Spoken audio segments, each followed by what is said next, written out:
retour du Seigneur. Quand il va revenir, il installera sa justice, sa loi. Il n'y aura pas de démocratie. C'est lui qui dirigera, et lui seul. Les problèmes qu'il y a avec la démocratie, c'est que quand les bons sont nombreux, ça va. C'est pas la perfection, mais ça va. Et quand c'est les mauvais qui sont les plus nombreux, et que c'est eux qui prennent le pouvoir, alors là, ça va pas du tout. Ah, c'est la démocratie. C'est la loi de la démocratie. Puis après, vous avez les dictatures. Si le dictateur est bon, si c'est un gentil dictateur, tout va bien. Si les gentils avaient les pauvres, ils distribuent de l'argent, ça peut exister. Il y en a eu des rois dans la première alliance de la Bible. Il y en a eu. Le roi David, c'était un bon roi. Le roi Salomon, il n'a pas toujours fait ce qu'il fallait à la fin de sa vie, mais pendant un certain temps, il avait la paix. C'était un bon roi. Il y a eu des bons rois, des rois qui ont fait ce qui plaisait à Dieu. Et le peuple était heureux. Puis après, il y avait les mauvais rois qui ont mal tourné. Alors, c'est dictature, démocratie, il y a des démocraties qui finissent par devenir des dictatures ou des démocraties qui amènent des dictateurs au pouvoir. Ça existe aussi, ça. Souvenez-vous d'Hitler. Comment il est arrivé, Hitler? Au début, il n'a pas montré qui il était. Au début, il a fait du social. Du social.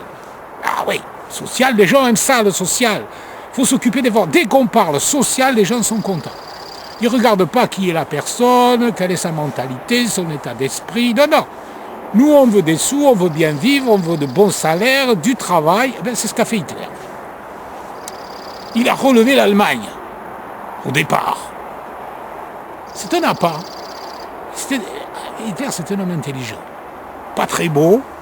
On se demande pourquoi il a fait une race aryenne, parce qu'il aurait dû se détruire lui-même, parce que il n'était pas terrible physiquement, hein. Il n'était pas blond aux yeux bleus. Non, on se demande qu'est-ce qui plaisait en lui. Enfin, il avait un esprit diabolique, quand même. Mais assez diabolique pour tromper les gens. Et c'est-à-dire pour savoir ce qu'il fallait faire pour les appâter. Alors, quand le diable veut appâter les gens, il propose du social. Voilà. Alors au nom du social, on fait passer n'importe quoi, pourvu qu'on ait de quoi manger, de quoi vivre, mais on ne s'occupe pas de ce qui va arriver après. Hitler, une fois qu'il a eu le pouvoir, grâce à son social, parce que c'était un socialiste, après il a fait ce qu'il a voulu. Comme j'ai dit, vous savez, une fois dans une vidéo, j'avais fait ça pour blaguer un peu, j'ai dit, je me présente aux élections. Oui. Et j'avais dit, bon écoutez, je vais dire ce que vous avez envie d'entendre. Pour que vous m'élisiez.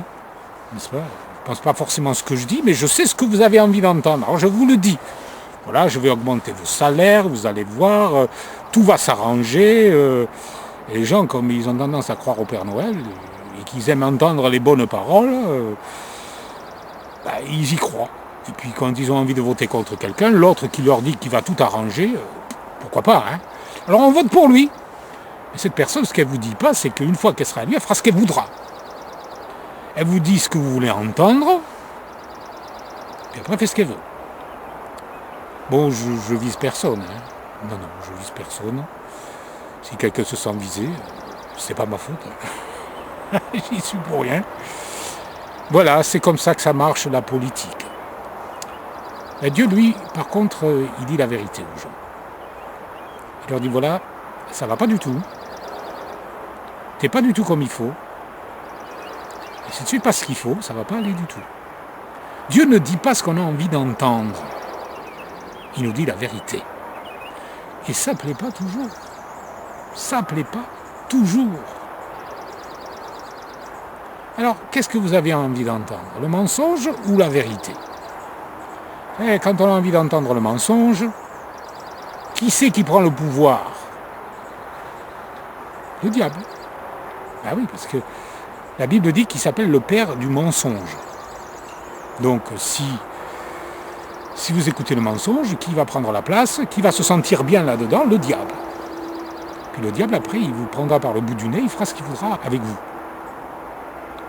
Ça, c'est le monde dans lequel on vit. Un monde de menteurs.